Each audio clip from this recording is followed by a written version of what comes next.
Hello, the data dependent, the great and powerful Fed doesn't even know the difference between data and a label. Now, this is the third video in a series. You can see the first two here, especially the second one will help this make a little bit more sense. All right, so now the most controversial thing you're going to hear all year. Okay, let's say we have two boxes. Now, in the first box, we have, oh, it's empty. There's nothing in it. I'm going to argue that the empty box is, in fact, not heavy. In the second box, we have, oh, it's filled with gold bars. I'm going to argue that this box is heavy. Now, what if we put a label on the box? This label says caution heavy. If we put the caution heavy label on the box that's empty, I'm going to argue that even though it says it's heavy, it is, in fact, still not heavy. And if we put the heavy label on the heavy box, I'm going to argue that it is, in fact, still heavy. The key point, the key controversial point here is that the label we put on something does not change the underlying reality. Again, a label on something does not change its underlying reality. Okay, what does this have to do with the Fed? Well, the Fed has a mandate, a dual mandate, so to speak. They are to promote the goals of maximum employment and stable prices, and they do this by moderating long-term interest rates. This is the dual mandate. Stable price stability exists when average prices are constant over time, or when they're rising at a very low and predictable rate. This is the Fed's dual mandate. All right, so for those of you who saw my previous video, we know that in 2013, we had a reported inflation rate of 1.50. But if we use the calculation methodology that was in place in 1995, we would have reported that inflation was 4.8%. And if we had used the calculation methodology in place prior to 1980, we would have reported that the inflation rate was 8.9%. There is another calculation method out there where we would have reported an inflation rate of 7.7%.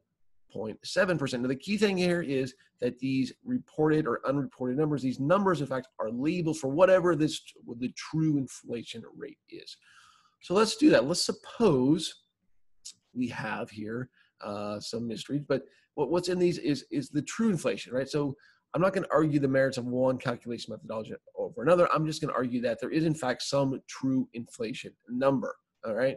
So if the Fed was, in fact, data dependent and not label dependent, they would have an action given the true inflation rate, and their action would be the same regardless of when they observed this inflation. All right, let me just turn my video off quickly.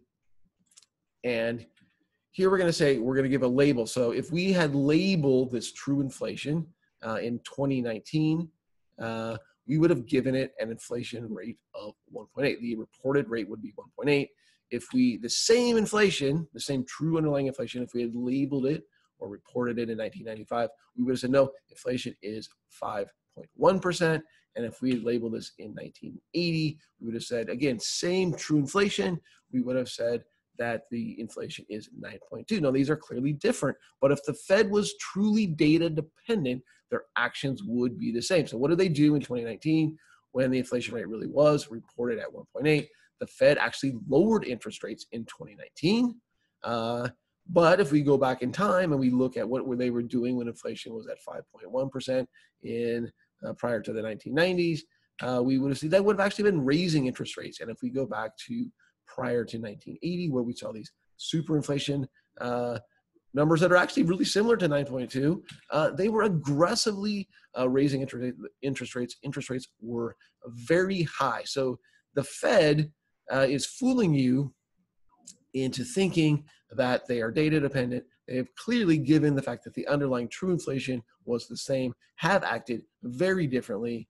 The inflation last year was very similar to the inflation in the 1970s, the true inflation, okay, regardless of the label.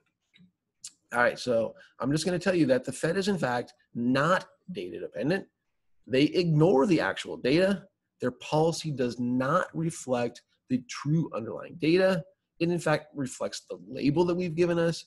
And I'm telling you that the label doesn't actually tell us anything about the underlying data. We should be acting on the true underlying data. All right, so what I want you to do is I don't want you to be a sucker and buy into this notion that the Fed is data dependent. They clearly aren't.